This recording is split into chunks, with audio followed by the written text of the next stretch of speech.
अब इस वीडियो में हम जो वेव फंक्शन है उसके बारे में देखेंगे। तो सबसे पहले जो वेव क्या होता है मैं उसका एग्जांपल दे देता हूँ कि ये हुई हमारी वेव एंड इसकी पर्टिकुलर क्या होगी हमारी ये लैम्बडा।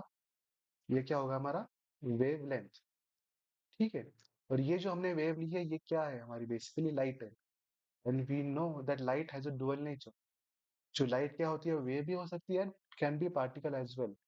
ठीक है। तो हमें पता है जो फोटो इलेक्ट्रिक इफेक्ट होता है, photoelectric effect, so according to photoelectric effect इस लाइट वेव की जो एनर्जी है वो हम कैसे लिख सकते हैं। E E equal to H nu और h cross omega where this nu is nothing but frequency. ठीक है। तो एज आई सेड ये जो लाइट है वो क्या है पार्टिकल भी हो सकता है। तो इस पार्टिकल का क्या होगा एक पर्टिकुलर मोमेंटम होगा। So we can write it as E equal to H cross K. And ये के होता है हमारा वेव नंबर। ठीक है। And K can be written as 2 pi upon lambda. तो ये बेसिकली हो गया हमारा वेव। अब देखिए वेव फंक्शन जो क्वांटम मैकेनिक्स में ज्यादा यूज होता है, but according to classical mechanics हम उसका एक सिंपल एग्जांपल देख लेते हैं। ठीक है। According to classical mechanics. अब देखिए क्लासिकल मैकेनिक्स में हमारे बहुत सारे सिस्टम्स होते हैं। And if we want some information about the system, क्या होती है हमारे पास क्लासिकल सिस्टम है। ठीक है। अब क्लासिकल सिस्टम की जो बेसिकली इंफॉर्मेशन जब मैं कहता हूँ वो कौन सी होती है, वो हो सकती है उसकी वेलोसिटी, एनर्जी और angular momentum. So if we want to specify these terms, वो हम कैसे निकालेंगे।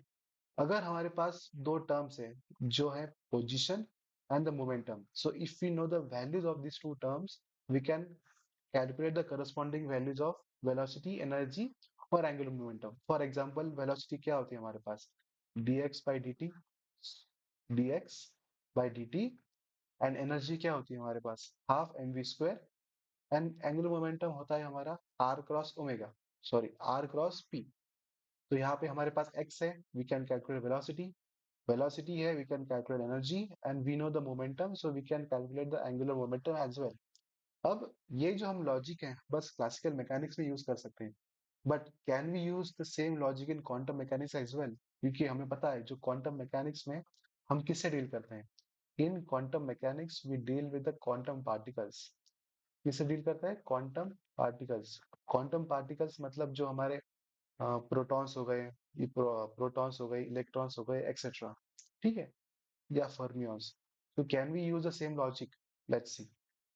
क्वांटम मैकेनिक्स में हमारे पास एक प्रिंसिपल होता है, वो होता है हमारा हाइजेनबर्ग अनसर्टिनिटी प्रिंसिपल। ठीक है।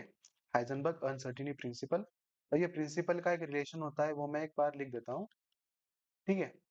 तो ये हो गया हमारा delta x delta p is greater than और equal to H cross, where this h cross is nothing but h upon 2 pi.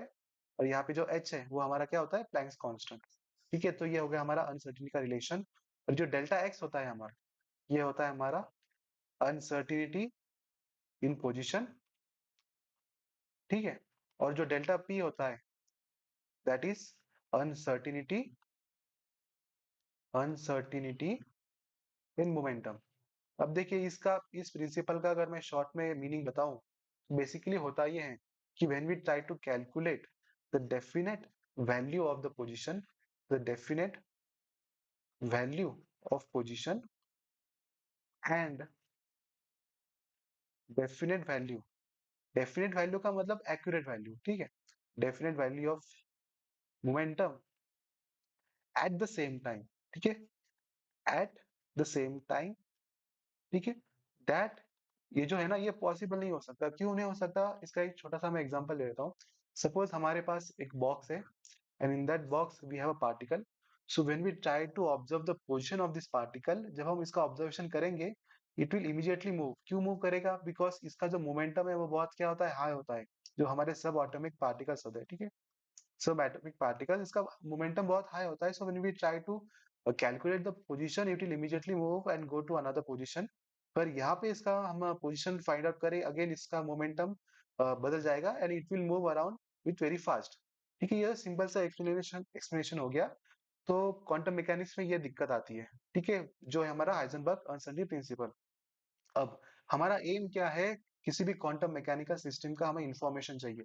Information का मतलब जैसे मैंने कहा, वो एनर्जी हो सकती है, इसकी मोमेंटम हो सकती है, एंगुलर मोमेंटम हो सकता है, एक्सेट्रा। ठीक है। क्लासिकल मैकेनिक्स में अगर हमारे पास पोजीशन एंड मोमेंटम है, we can easily calculate with the help of formulas. But quantum mechanics में हम नहीं कर सकते because of this Heisenberg uncertainty principle. Again, अगर जैसे मैंने कहा कि ये जो दोनों टर्म्स हैं हम एक साथ नहीं निकाल सकते, ये इशू आता है। So how do we tackle this problem? तो इस प्रॉब्लम को सॉल्व करने के लिए हमारे क्वांटम मैकेनिक्स में कुछ पोस्टुलेट्स हैं, and will go through all the postulates one by one, so will be able to understand how do we understand this issue. सबसे पहला पोस्टुलेट है वो क्या है? The state of quantum object is completely specified by a wave function. जो भी हमारे पास जो क्वांटम ऑब्जेक्ट है, अगर उसकी हमें स्टेट निकालनी है, so that state can be calculated with the help of wave function. और वो वेव फंक्शन कैसे लिख सकते हैं?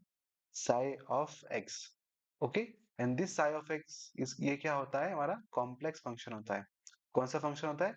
Complex function. ओके। अच्छा, जैसे मैंने कहा ये क्या एक वेव फंक्शन है, तो उसके कुछ एग्जांपल मैं लिख देता हूँ। तो सपोज ये हो गई हमारी एक ये वाली एक वेव हो गई, और दिस वेव फंक्शन ये भी हो सकता है, या फिर ये भी हो सकता है। ठीक है। अच्छा, तो ये हो गया हमारे वेव फंक्शंस। अब देखिए यहाँ पे हमारा ऑब्जेक्टिव क्या है। जैसे मैंने ऊपर कहा था कि क्लासिकल मैकेनिक्स में हम क्या निकाल रहे हैं? वेलोसिटी निकाल रहे हैं, एनर्जी निकाल रहे हैं, बेसिकली उसके बारे में हम इंफॉर्मेशन निकाल रहे हैं। तो क्लासिकल मैकेनिक्स में we can easily calculate the corresponding values. But quantum mechanics में because of Heisenberg uncertainty principle, ये जो दोनों टर्म्स है वो हम क्या निकाल पा रहे? एक्यूरेट नहीं निकाल पा रहे एट द सेम टाइम। तो इस प्रॉब्लम को हम टैकल कैसे करेंगे?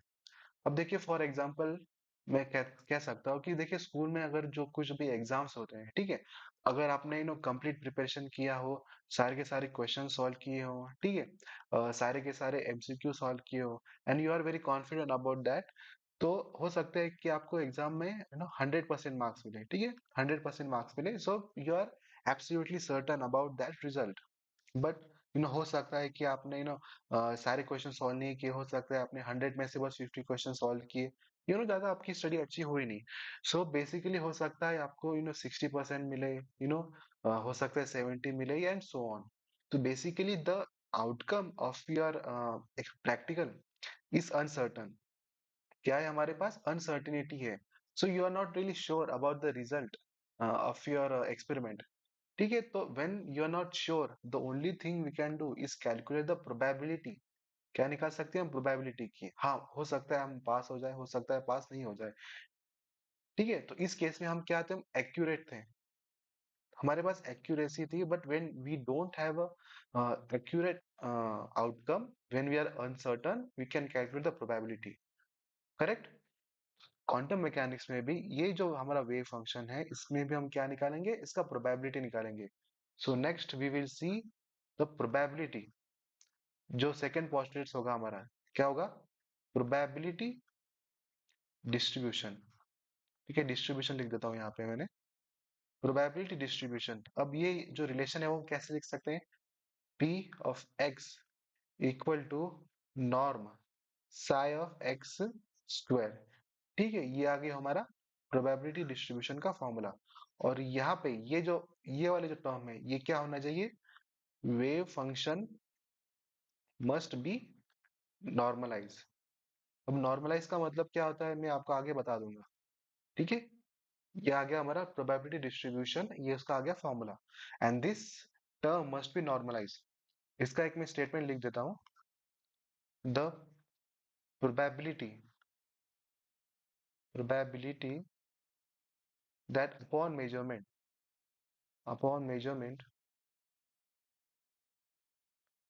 Correct, upon measurement the object is found at the position of x। ठीक है, एट द पोजिशन पे जो भी हमारा पार्टिकल है, कि हम क्या निकाल रहे? प्रोबेबिलिटी निकाल रहे हैं, और वो क्या होगा? जैसे मैंने कहा, नॉर्मलाइज नॉर्म ऑफ जो वेव फंक्शन है, इसका क्या करेंगे? हम स्क्वायर करेंगे। अब यहाँ पे स्क्वायर क्यों करा? That also important. यहाँ पे हमने स्क्वायर क्यों करा? अब देखिए जैसे मैंने ऊपर कहा था कि ये जो वेव फंक्शन ये क्या है, कॉम्प्लेक्स वेव फंक्शन है। अब किसी भी कॉम्प्लेक्स वेव फंक्शन का हम स्क्वायर करते हैं, वो क्या आता है, रियल आता है या नॉन नेगेटिव आता है। फॉर एग्जांपल हमारे पास E to the iota X है, अगर इसका हम नॉर्म स्क्वायर करेंगे, so how we can we write this, E to the power iota X into इसका कॉन्जुगेट, वो क्या होता है, माइनस आई एक्स। तो ये हो गया हमारे पास i x minus i x e to the power 0 which is equal to 1। ये 1 क्या आ गया हमारा, नॉर्मलाइज आ गया। ठीक है, तो इसीलिए हमने यहाँ पे क्या किया, इस कॉम्प्लेक्स फंक्शन का स्क्वायर किया, बिकॉज हमें नॉर्मलाइजेशन चाहिए। अब देखिए आपने कॉइन देखा होगा, ठीक है, जो कॉइन होते हैं, कॉइन के कौन से साइड होते हैं, एक टेल होता है और एक क्या होता है, हमारा हेड होता है। अब जब हम प्रोबेबिलिटी निकालेंगे टेल की, वो कैसे लिख सकते हैं हम, 1/2 and the probability of head, वो क्या होती है, 1/2। So when we add these two probabilities, probability of tail plus probability of head, इन दोनों की समेशन क्या आती है, 1/2 plus 1/2 is equal to 1। So always remember, किसी भी, ये जो प्रोबेबिलिटी आएगी ये क्या होगी, नॉर्मलाइज होगी, इसका मतलब 1 होगी। ठीक है, density to determine probability density, क्या निकलेगा, probability density that the object in state, in state psi of x, psi of x क्या है हमारा, वेव फंक्शन है, will be found at, will be found at x। अब देखिए यहाँ पे हमने जो प्रोबेबिलिटी डिस्ट्रीब्यूशन निकाला था वो किसके लिए निकाला था, फॉर x के लिए। Now we are trying to find this probability density for between x and x plus dx। ठीक है, अगर हम लिख सकते हैं p of x comma x plus dx, and this is a probability that it is found between position x and x plus dx। For example यहाँ पे मैं छोटा सा बॉक्स निकाल लेता हूँ, ये हो गया हमारा बॉक्स, यहाँ पे क्या है, एक वेव है। तो ये क्या हो गई हमारी, एक छोटी सी क्या हो गई, स्मॉल सेगमेंट हो गई dx। तो इस रेंज में निकालने के लिए हम क्या लिख सकते हैं, probability of x into dx। अब ये क्या आ गया हमारा, ये क्या आ गया, द वेव फंक्शन नॉर्म का स्क्वायर। तो ये वाली टर्म हम था यहाँ लिख देंगे, तो वेव फंक्शन का square into dx। Again we are trying to calculate the probability for all possible values of x। तो उसको हम कैसे लिख सकते हैं, integration d of x, d of x is equal to 1। तो ये क्या आ गया हमारा, प्रोबेबिलिटी डेंसिटी। और ये जो 1 है, ये क्या डिनोट करता है, इट मस्ट बी नॉर्मलाइज, क्या हो सकता है, ये नॉर्मलाइज होना चाहिए। और ये क्या हो गया हमारा, ऑल पॉसिबल वैल्यूज, क्योंकि ये क्या है, बस स्मॉल dx के लिए है, और x की क्या होती है, बहुत सारी वैल्यूज होती है। तो ये क्या आ गया हमारा, all possible value of dx। Okay, अच्छा, एक फाइनल हमारे पास फॉर्मूला आ जाएगा इससे, वो हम लिख सकते हैं p of x equal to, अब देखिए यहाँ पे मैंने कॉइन का जो एग्जांपल दिया था, यहाँ पे मैंने क्या लिखा था, जो प्रोबेबिलिटी ऑफ टेल, उसको हम कैसे निकाल सकते हैं, जो टेल का आउटकम कितना है, एक आउटकम है। तो सिमिलरली ये जो प्रोबेबिलिटी हमने निकाली थी वो बस एक पोजीशन के लिए निकाली थी। तो similarly we will write the probability for only one position, वो क्या है, साई ऑफ इसका स्क्वायर अपॉन में, यहाँ पे ये 2 कैसे आया था, जो टोटल प्रोबेबिलिटी थी, जो टेल की भी थी और हेड की भी थी। तो सिमिलरली यहाँ पे इसकी जो टोटल क्या है, ये integration D of x probability of x, तो वो हम यहाँ लिख देंगे integration D of x probability function of x. तो ये क्या आ गया हमारा फाइनल इसका formula. And this denominator, this term must be must be क्या होना चाहिए, नॉर्मलाइज होना चाहिए। अगेन नॉर्मलाइज क्यों होना चाहिए, क्योंकि देखिए यहाँ पे जो टोटल प्रोबेबिलिटी है ये क्या आती है, हर बार वन आती है। तो सिमिलरली सारे के सारे जो पॉसिबल वैल्यूज होंगे एक्स के लिए, उसकी जो प्रोबेबिलिटी क्या आनी चाहिए, वन आनी चाहिए। आपको यहाँ तक समझ में आ गया होगा, एक बार हम रिव्यू कर लेते हैं। अब हमने क्या देखा, वेव फंक्शंस देखा। तो वेव क्या होती है, ये हमारी सिंपल वेव है, और ये हो गई उसकी wavelength. Since we know the light has a dual nature, वो वेव भी हो सकता है एंड पार्टिकल भी हो सकता है। So according to photoelectric effect, ये फोटो इलेक्ट्रिक इफेक्ट, एक सेकेंड, फोटो इलेक्ट्रिक इफेक्ट, इसकी जो एनर्जी है वो हम कैसे लिख सकते हैं, E equal to H nu, where nu is a frequency and since it also particle, तो इसका मोमेंटम क्या होगा, एच क्रॉस के।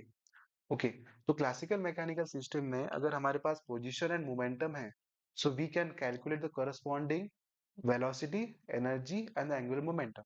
बट क्वांटम मैकेनिक्स में हम ऐसा कर सकते हैं क्या, नहीं कर सकते। क्यों नहीं कर सकते, because of Heisenberg uncertainty principle. ये प्रिंसिपल क्या कहता है, when we try to calculate the accurate or the definite value of position and the momentum at the same time, वो हम नहीं कर सकते। अच्छा, ये समझने के लिए अगर आप जो डबल स्लिट एक्सपेरिमेंट होता है, देखिए डबल स्लिट एक्सपेरिमेंट या फिर इंटरफेरेंस से जो एक्सपेरिमेंट होते हैं, you can study them as a reference, correct. अच्छा, यहाँ पे मैंने क्या लिखा है, ये बॉक्स है, इसके अंदर एक पार्टिकल है। So when we try to observe this particle, उसकी हम पोजीशन ऑब्जर्व करेंगे। So suddenly it will change its position because it has a high momentum. क्या है इसका, हाई मोमेंटम है।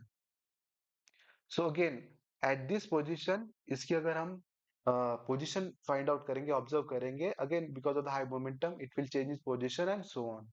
तो इस प्रॉब्लम को हम सॉल्यूशन, इस प्रॉब्लम का सॉल्यूशन के लिए हमने क्या किया, वी हैव सम पोस्टुलेट्स। सबसे पहला पोस्टुलेट क्या था, the state of quantum object is completely specified by a wave function. कोई भी हमारे पास क्वांटम सिस्टम है, कोई भी स्टेट है, उसे स्पेसिफाई करने के लिए हमारे पास कोई वेव फंक्शन है। और ये जो वेव फंक्शन है ये रियलिटी में एग्जिस्ट नहीं करता। एग्जिस्ट करता है क्या, नहीं करता। इसका बस एक मैथमेटिकल डिस्क्रिप्शन है। वो क्या है, हमारा साई ऑफ एक्स। और ये साई ऑफ एक्स क्या है, कॉम्प्लेक्स फंक्शन है। और ये इसके कुछ एग्जांपल्स हो गए। अच्छा, और एक बात, ये जो साई ऑफ एक्स है इसकी कुछ प्रॉपर्टीज भी होते हैं, कि वो कैसी कैसी रिस्ट्रिक्शन है उस पे, वो हम बाद में देख लेंगे, करेक्ट। अच्छा, तो यहाँ पे मैंने क्या किया कि जो कुछ आउटकम्स होते हैं वो क्या एक्यूरेट होते हैं, और कुछ आउटकम्स क्या होते हैं, अनसर्टन होते हैं। तो अनसर्टन के time the only thing we can do is calculate the its probability. क्या निकाल सकते हैं, प्रोबेबिलिटी निकाल सकते हैं। तो जो सेकंड पोस्टुलेट है उसमें क्या किया हमने, प्रोबेबिलिटी डिस्ट्रीब्यूशन निकाला। Probability distribution is equal to the norm square of a wave function. और ये जो वेव फंक्शन है ये क्या होना चाहिए, नॉर्मलाइज होना चाहिए। The probability that upon measurement the object is found at the position x is norm psi x का स्क्वायर, करेक्ट। तो यहाँ पे मैंने क्या किया, ये सिंपल कॉम्प्लेक्स नंबर है, इसका मैंने नॉर्म निकाला या फिर कॉन्जुगेट निकाला। ये हमेशा क्या आता है, वन आता है, that's why we took a square at this point, correct. उसके बाद हमने क्या निकाला, to determine the probability density that the object in state psi of x will be found at x. ठीक है, तो यहाँ पे ये जो प्रोबेबिलिटी निकाली हमने किस में निकाली, कुछ रेंज में निकाली, from x to x plus d x, कि x to x plus d x. तो हमने लिखा p of x to d x. और जो पी ऑफ एक्स है ये क्या है हमारा, यहाँ पे देखो, ये देखो, ये वाला फॉर्मूला हमने उठा के यहाँ पुट कर दिया simply into dx। And again we are trying to calculate for all the possible values of x, क्योंकि x की क्या होती है, बहुत सारी वैल्यूज होती है। तो उसका हमने क्या किया, इंटीग्रेशन किया, और that integration must be equal to one, because it must be normalize. जैसे मैंने यहाँ पे कहा, जो टोटल प्रोबेबिलिटी होती है वो क्या होनी चाहिए, always it should be one, correct. तो all the steps we did. उसके बाद जो फाइनल फॉर्मूला क्या है अपने पास, तो प्रोबेबिलिटी डेंसिटी का क्या है formula, psi the wave function का norm square upon integration d of x into p of x। And जो नॉर्मलाइज, जो डिनोमिनेटर टर्म है वो क्या होनी चाहिए, नॉर्मलाइज होनी चाहिए। ठीक है, तो नेक्स्ट वीडियो में हम इसके कुछ और पोस्टुलेट्स है वो देख लेंगे। And thanks for watching.